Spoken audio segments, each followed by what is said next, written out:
Ringrazio il professore che ha fatto il suo inquadramento come al solito molto accattivante, molto interessante e ci ha dato un'idea della complessità, no?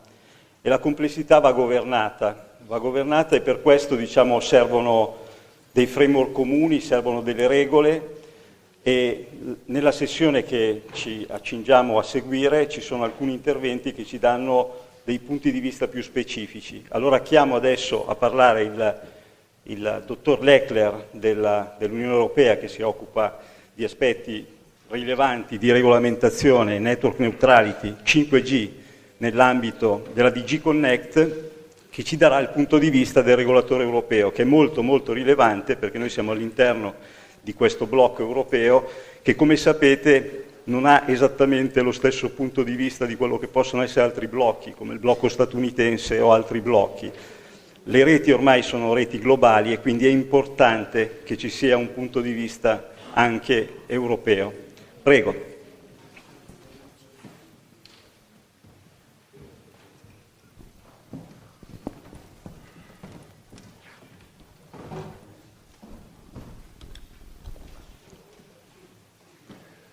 Buongiorno.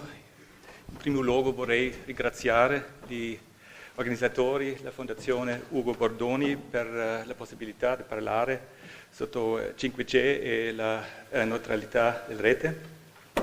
È un grande onore per me parlare di questo soggetto di grande attualità, soprattutto in questa sala meravigliosa. Sfortunatamente non parlo bene l'italiano, spero che vada bene se continuo in inglese.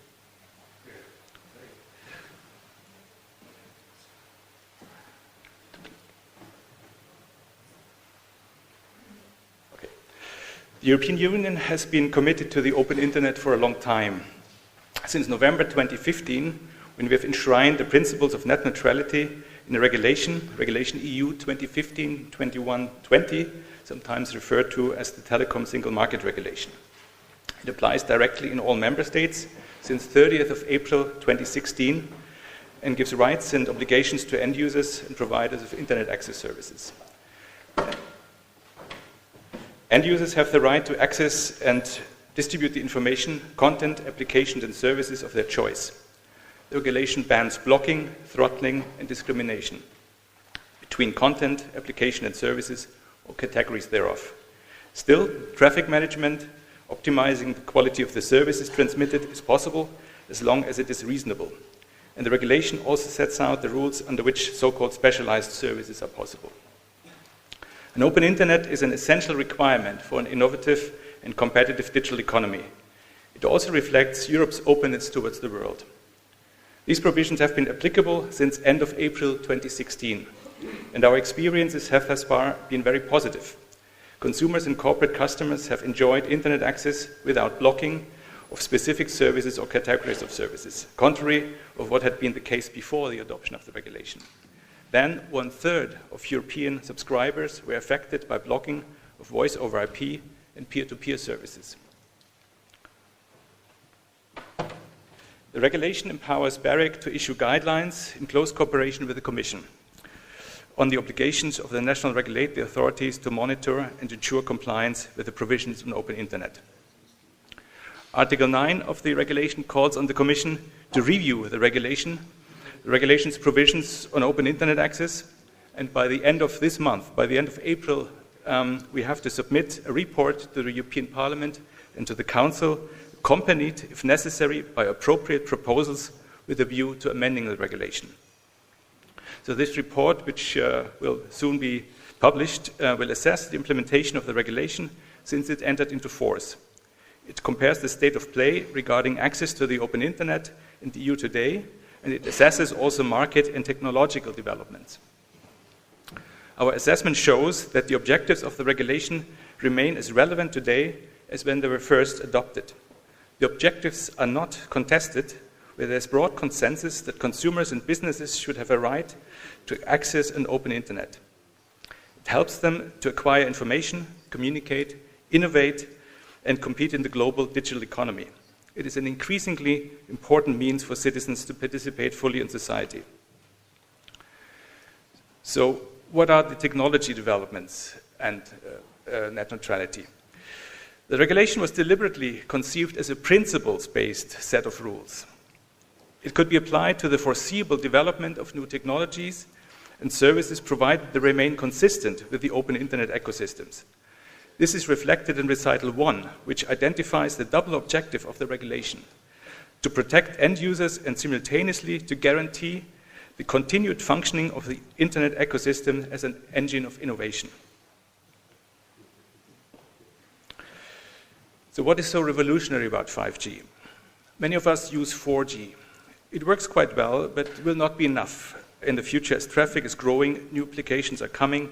5G will provide the capacities to ensure that everyone is well connected, with better performance, faster, immediate response, and securely. But 5G will be more than just smartphones. It will connect our industries, from automated cars to connected robots. This is the big opportunity for sustainable growth and jobs in Europe. 5G promises high-speed data connections, low latency, and the capability to exploit any available wireless resources from Wi-Fi to 4G and handle millions of connected devices simultaneously, the Internet of Things. The Commission was actually the first to have this idea to develop 5G as we see it coming now. We launched the first and biggest research program in 2013, the 5G Public-Private Partnership. Concretely, with over 700 million euros of public investment, we have been able to mobilize around 5 billion euros. Then we launched the 5G Action Plan. In 2016, it was a set of actions to make sure 5G is actually deployed in time. In particular, we called on stakeholders and member states to launch 5G in at least one city per member state by 2020 and enable a comprehensive deployment by 2025. Last year, we created the European 5G Observatory to monitor where Europe stands in 5G. This is an online platform that allows market developments such as 5G commercial launches, 5G city trials, or 5G highway corridors. Also, the recently adopted European Electronic Communications Code provides the investment-friendly framework that is needed for these massive private investments of more than 500 billion euros until 2025. In particular, it provides the rules how frequencies are allocated and ensures these ensures less regulation if companies co-invest. The commercial deployment of 5G will depend critically on the timeliness and intensity of investments into infrastructure. This is a prerequisite to achieve the key benefits of 5G and achieve the objectives across sectors and borders. 5G introduces more possibilities to deliver connectivity that is adapted to the service being offered. Some services need high and consistent data speed, for example, augmented reality. Some need different features like the possibility to connect a number of low-power devices, for example, health sensors in a house. 5G also opens the possibility to make network organization flexible, with software parameters allowing innovative business models across multiple sectors, such as transport, health, manufacturing, etc. Network slicing has already been mentioned before in quite detail, so I will be brief. It's a concept within the 5G technology which the 5G network might be virtually split up into several subnetworks called slices. They can be tailored to the specific quality requirements of applications of services. It is possible that several slices provide different services in parallel within a single 5G network. Article 3.3 of the regulation, the second subparagraph, provides that providers may implement reasonable traffic management measures. However, such measures shall not monitor the specific content and shall not be maintained for longer than necessary. 5G architecture could enable forms of reasonable traffic management measures. They could optimize traffic depending on the objective characteristics of the content, application, or service. They could thereby improve the system's general performance and flexibility. Depending on the choices made when deploying 5G networks, there could be a future need to assess precisely what content is specific and what is not. At this stage, the Commission is not aware of any concrete example where this provision would hinder implementation of slicing technology.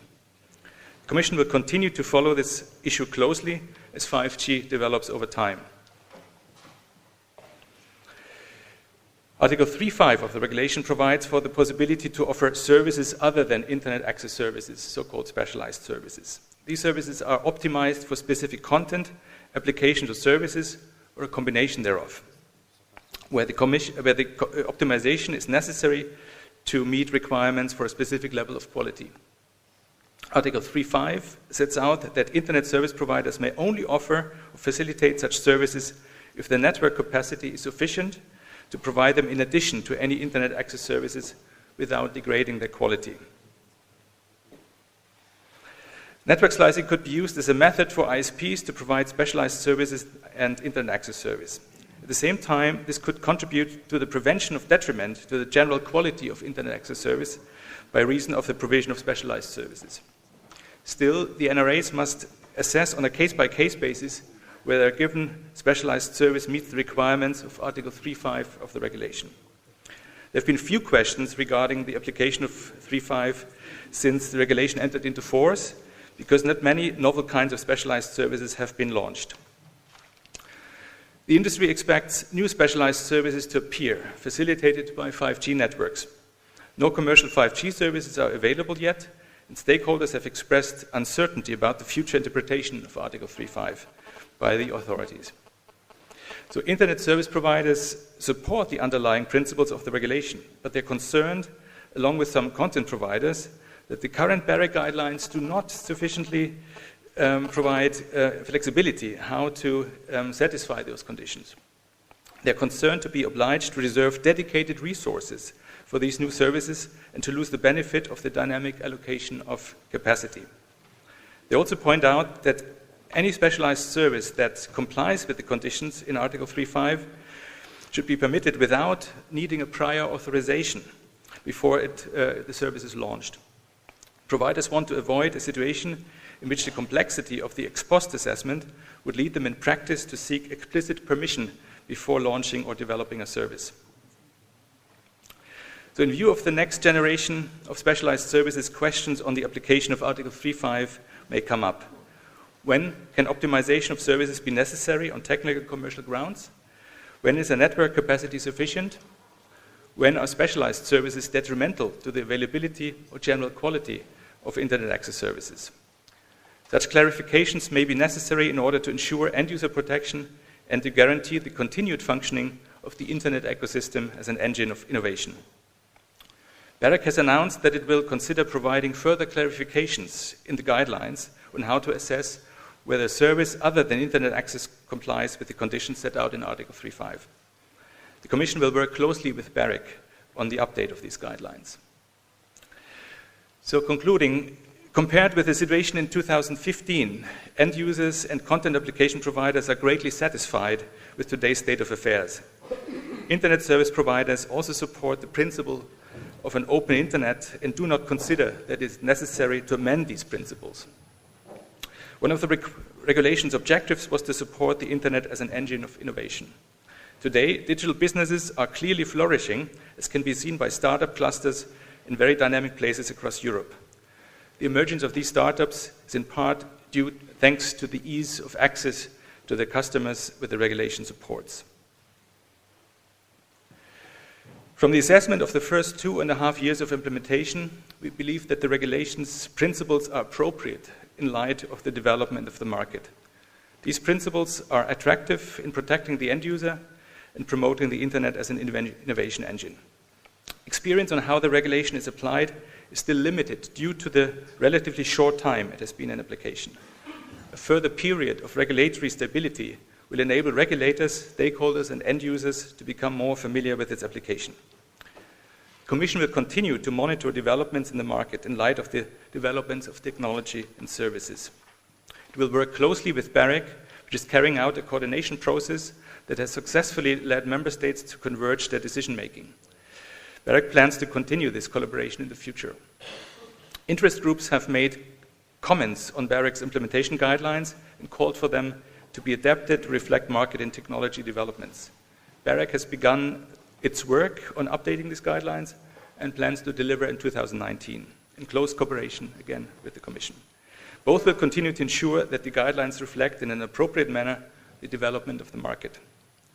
So we consider that the regulation should continue to protect European internet users and let them continue benefiting from the internet as they are used to. Thank you very much.